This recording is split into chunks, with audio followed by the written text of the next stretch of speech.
आज एक समान बाह्य वैद्युत क्षेत्र में रखे वैद्युत द्विध्रुव पर लगने वाले बलों का आघूर्ण को हम ज्ञात करेंगे। ये भी परीक्षा की दृष्टि से इम्पोर्टेंट है। इसके लिए सबसे पहले प्रत्यानयन बलयुग्म को जान लेते हैं।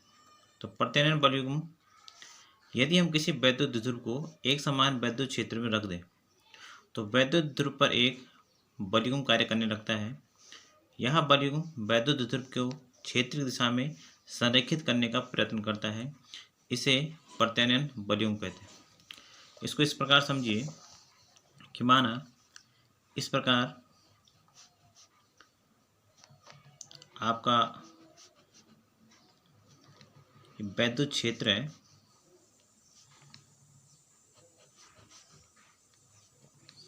एक समान वैद्युत क्षेत्र आपका ये है।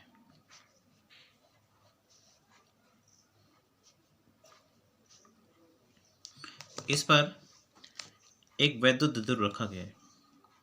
इस पर माना एक वैद्युत द्विध्रुव इस एक समान वैद्युत क्षेत्र से थीटा कोण बनाते हुए रखा गया है, जिस पर माना जो ये है आपका, इसको ए भी नाम देते हैं वैद्युत ध्रुव को, और इस पर जो आवेश है माना यहाँ पर प्लस क्यू आवेश और ए पर माइनस क्यू आवेश आपका स्थित है।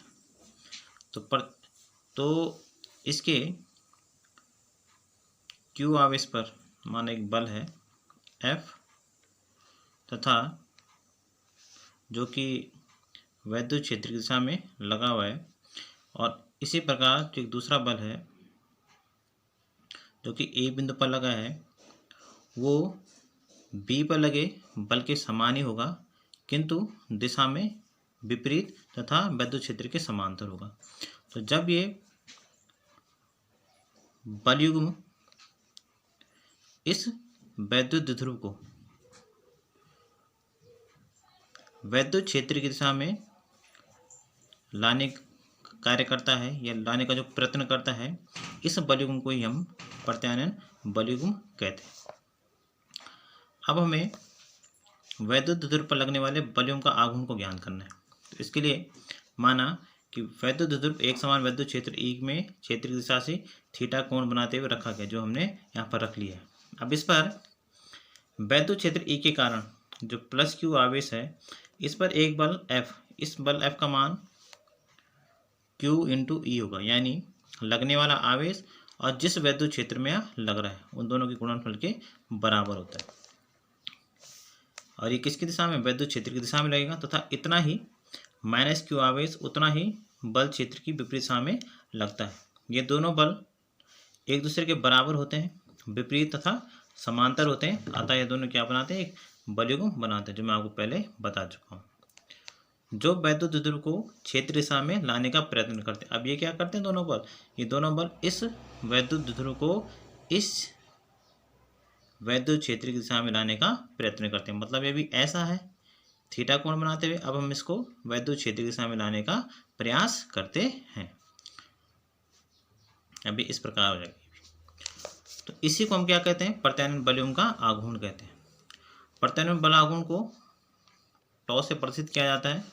तो टॉ के लिए सूत्र है एक बल गुणा दोनों बलों की क्रिया रेखाओं के बीच की लंबवत दूरी। तो एक बल तो हम क्या लेंगे, कोई बल ले लेंगे एफ, गुणा दोनों बलों की क्रिया रेखाओं के बीच की लंबवत दूरी। अब दोनों बलों की क्रिया रेखाओं के बीच की दूरी ये वाली है आपकी। अब इसको ज्ञात करने के लिए माना मैं इसको 90 मान लेता हूँ। हमें पता है कि दोनों आवेशों के बीच जो अल्प दूरी होती है वैद्युत निकाय में, दो आवेशों के बीच की अल्प दूरी 12 होती है। और हमें संबंध पता है, चूंकि साइन थीटा बराबर लंब बटे कर्ण होता है। तो इस चित्र में देखेंगे तो लंब आपका ये वाला हो जाएगा, इसको हम कुछ नाम देते हैं, माना मैं बी से नाम देता हूँ, और कर्ण इसका 12 है। तो यहाँ से बी से जो आपका होगा वो हो जाएगा 12 साइन थीटा, यानी इसका मान जो इनके दोनों बलों की क्रिया रेखाओं के बीच की जो लंबवत दूरी है वो आपकी 12 साइन थीटा हो जाएगी। इसका हम यहाँ प्रयोग करेंगे तो ये हो जाएगा F into 12 sine theta. F का मान हमें पता है, एफ का मान क्यू इंटू ई होता है, इंटू 12 साइन थीटा। इनको सेपरेट करेंगे तो 2 Q L into E into sine theta. हम जानते हैं कि वैद्युत ध्रुव का आघूर्ण 2QL वो हमेशा 2QL जो होता है वो P के बराबर होता है। तो यहाँ पर हमारा आ जाएगा tau equal to PE sine theta. इसका जो मात्रक होता है, इसका मात्रक न्यूटन मीटर होता है।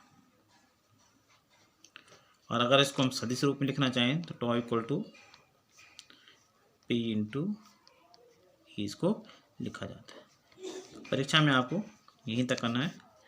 Okay, thank you.